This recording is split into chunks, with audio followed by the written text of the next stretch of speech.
Dans cette session, nous allons apprendre comment ajouter de nouvelles colonnes à une table existante dans SQL Server.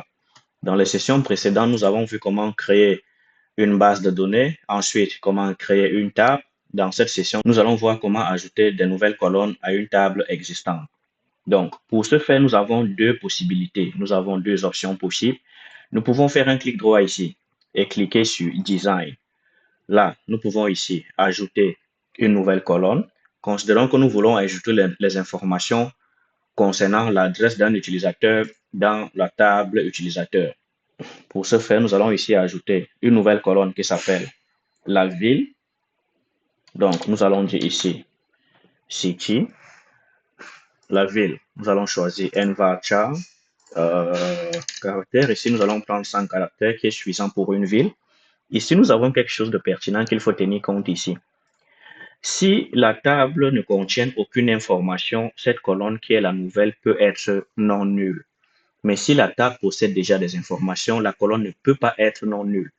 Car si elle est non nulle, les autres colonnes, les lignes existantes déjà ne pourront pas permettre qu'elle puisse être non nulle. Pour ce faire, nous avons deux options possibles. Soit nous rendons la colonne non nulle, soit nous donnons une valeur par défaut ici à la colonne. Ça, c'est quand la base, ça, c'est quand la table contient déjà des informations.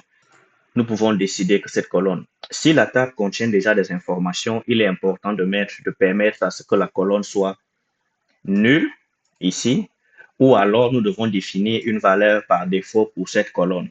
Donc, pour ce faire, nous pouvons ici cliquer sur enregistrer et la nouvelle colonne est ajoutée. Donc là, si on rafraîchit maintenant ici à droite, comme ceci, nous allons voir que nous avons une nouvelle colonne ici qui est la ville. Ça, c'était la première option. La deuxième option pour nous, c'est d'ajouter la colonne en utilisant le code SQL. Pour ce faire, nous allons ici utiliser. Donc, pour ce faire, nous allons utiliser la commande alter. Donc, nous allons dire alter table. Donc, pour ajouter une nouvelle colonne à la base de données, nous allons normalement utiliser ces options-ci. Nous allons d'abord choisir la base de données dans laquelle nous voulons travailler. Donc, nous allons dire use. Ici, Chapstack, qui est la base de données. Ensuite, nous allons utiliser la commande alter et nous allons choisir la base de données que nous voulons utiliser. Donc, nous pouvons ici mettre directement le nom de la table. Donc, en disant ici DBO, nous pouvons mettre ici user. Nous allons dire ici ajouter une nouvelle colonne. Le nom de la colonne ici, disons, doit être le numéro de téléphone. Nous allons définir le type de données que nous allons avoir, varchar. Nous allons dire 15. Le numéro de téléphone normalement ne dépasse pas 15 chiffres. 15 chiffres ou 15 caractères. Donc, avec ça, nous allons ici dire que ce champ peut être nul. Donc là, si nous exécutons ceci, donc nous allons mettre ici alter table dbo user. Donc là, nous allons exécuter la commande.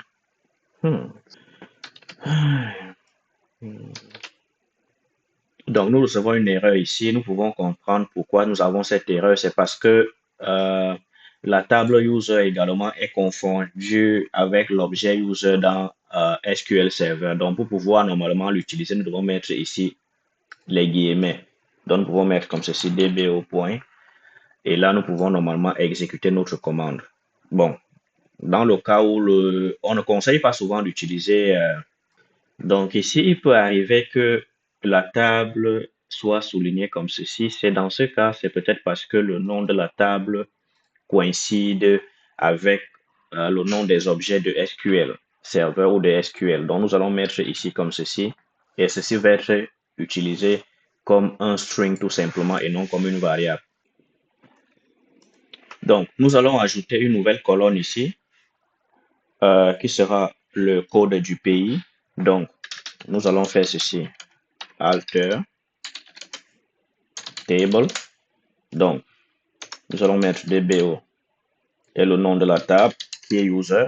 Mais dans ce cas, puisque user c'est le nom d'une table et coïncide avec un objet SQL, nous devons obligatoirement mettre ça comme ceci entre guillemets. Et nous allons dire ici add column. Donc nous allons ajouter le nom de la colonne ici qui va être country code.